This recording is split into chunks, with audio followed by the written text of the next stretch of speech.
2019 Dublin Ireland 35 साल के fitness enthusiast coach एक क्लिनिक में घुसते हैं एक रेगुलर चेकअप के लिए और उस दिन उनकी दुनिया बदल जाती है। उस दिन उनको पता चलता है कि उनको टर्मिनल स्टेज का कैंसर है। वो महज 5 साल जिएंगे और दुनिया में उनकी बीमारी का और कोई इलाज नहीं है। इस 5 साल में भी उनको एग्रेसिव कीमोथेरेपी से गुजरना पड़ेगा। वो घर पहुंचे, घंटों तक रोते रहे। उनका मन ये स्वीकार करने को तैयार नहीं था कि मेरे जैसे फिटनेस फ्रीक के साथ भी ये हो सकता है, लेकिन सच सच था। उन्होंने स्वीकार किया कि मेरी बीमारी का कोई क्योर नहीं है, मेरे पास सिर्फ 5 साल है, टाइम शॉर्ट है। और फिर उन्होंने एक निर्णय लिया, if my time is short I will make every minute count, every mile count. वो उठे, उन्होंने अपना रनिंग का कॉस्ट्यूम पहना, अपने शूज की लेस बांधी और दौड़ने निकल गए। और इतना दौड़े कि उनको एक खिताब मिला, किंग ऑफ कीमो।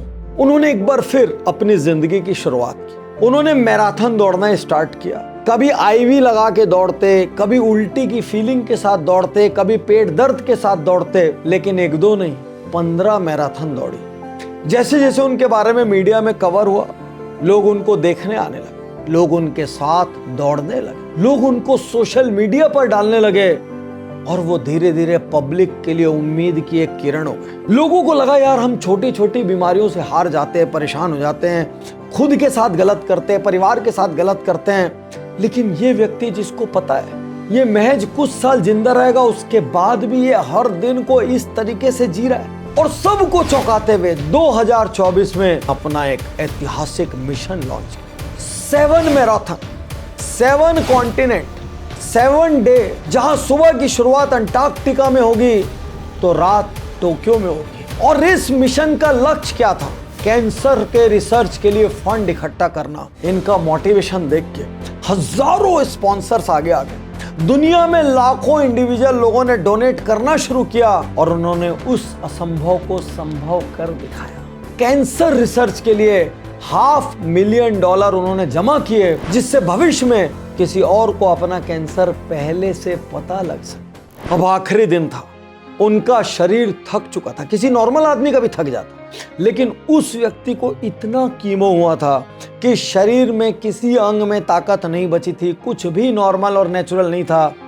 आज रेस का आखिरी दिन था, शरीर चलने से मना कर चुका था, पैरों में जान नहीं थी, वो ट्रैक पर गिर पड़े, लेकिन उन्होंने हिम्मत नहीं हारी। क्रॉल करते करते वो फिनिशिंग लाइन तक पहुंचे।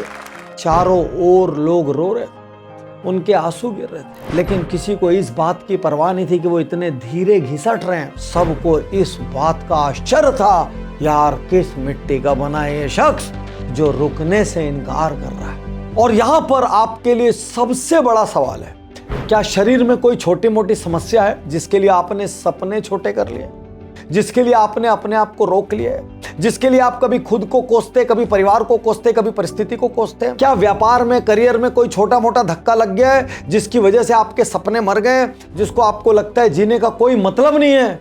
रुक जाइए। वार्ड आपसे कह रहे हैं, मेरे शरीर का हर अंग खत्म होने की कगार में था, लेकिन मेरे हौसले खत्म नहीं हुए। और वो आपसे बड़ा सवाल कर रहे हैं, क्या आप फाइट कर सकते हैं?